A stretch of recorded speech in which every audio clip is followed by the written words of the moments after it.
ऐसा लगता है कि बिहार में चच्चा भतीजा के सरकार की सारे साथी शुरू हो गई है।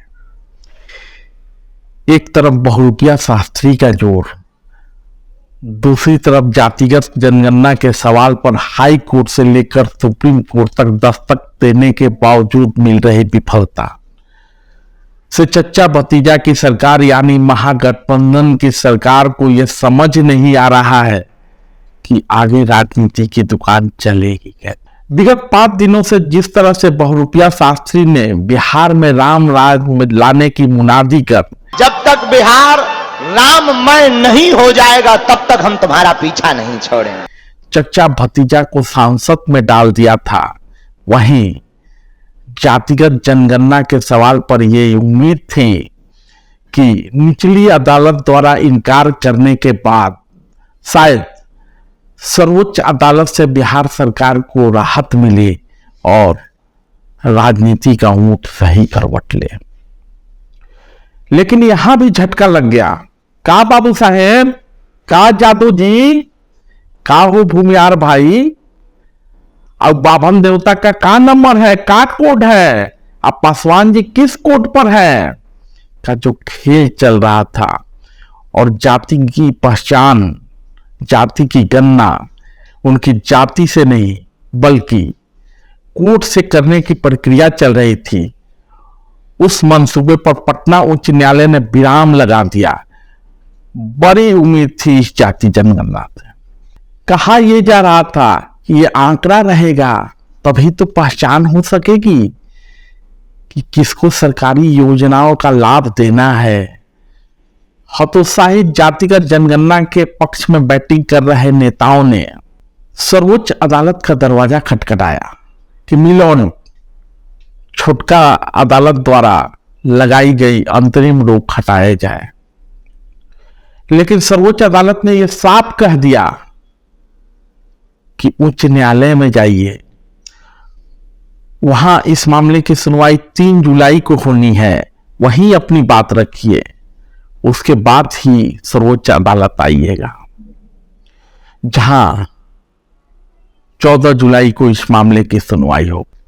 तो मामला यह था कि जाति आधारित गणना का एक प्रस्ताव विधानमंडल के दोनों सदनों में पारित कराया गया, जिसका समर्थन नानुकुर करने के बावजूद भाजपा ने भी किया था। मुख्यमंत्री नीतीश कुमार के नेतृत्व वाली प्रदेश की सरकार ने पिछले साल जातियों के एक सर्वेक्षण का आदेश दिया था, जिसमें कहा गया था पिछड़ी जाति की जनगणना लगभग 1 सदी पहले हुई थी और एक नए अनुमान की तत्काल आवश्यकता है, और यह दावा किया गया था कि इसके हिसाब से ही सरकारी योजनाओं का लाभ मिल सकेगा। करके एक घर में एक बात को पूछेंगे, देखेंगे। कोई अब जात की जगह उपजात बता देता है ना, तो ही ना बगल वाला बोलेगा, तो ही उसको फिर समझा करके कि भाई देखिए। तो इसी तरह से, क्योंकि उपजाति लिखा जाना तो ठीक नहीं ना है, जाति लिखा गया तभी ना संख्या ठीक से होगा। तो इस तरह से एक चीज सबको समझाए हैं और लोग पूरा ट्रेनिंग करके अब वो करने जा रहे हैं और जल्दी से जल्दी वो हो जाएगा और बहुत अच्छा होगा। एकदम हमने कहा कि एकदम बिल्कुल करना है।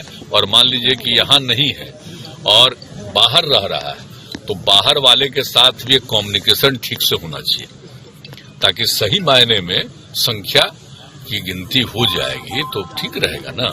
और कौन अलग अलग जातियों का जातीय जनसंख्या भी हो जाएगा और पूरे राज्य की पूरी जनसंख्या हो जाएगी।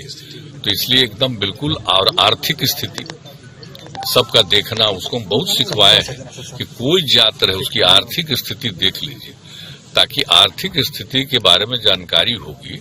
तो हम लोग इस तरह से करवा रहे हैं सर्वेक्षण। लेकिन इसके अलावा तो बात ये भी ना है भाई कि विकास भी चाहते हैं ना, हम लोग तो सबका चाहते ही हैं, उनको तो फायदा मिले, लेकिन इलाके का विकास होना चाहिए। एक चरण की गणना हो भी गई थी, दूसरे चरण की जनगणना शुरू करनी थी। इसमें कोई उच्च न्यायालय यानी पटना हाई कोर्ट में याचिका डाल देता है और पटना उच्च न्यायालय ने इस पर अंतरिम रोक लगा दिया और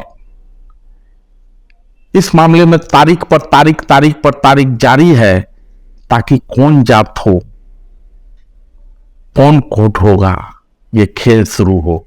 तो एक तरफ महागठबंधन के लोगों को बहुरूपिया शास्त्री परेशान किए जा रहा है, तो दूसरी तरफ अदालत का रुख भी सकारात्मक नहीं दिखता, ताकि राजनीतिक पिच पर सही बैटिंग की जा सके। धन्यवाद।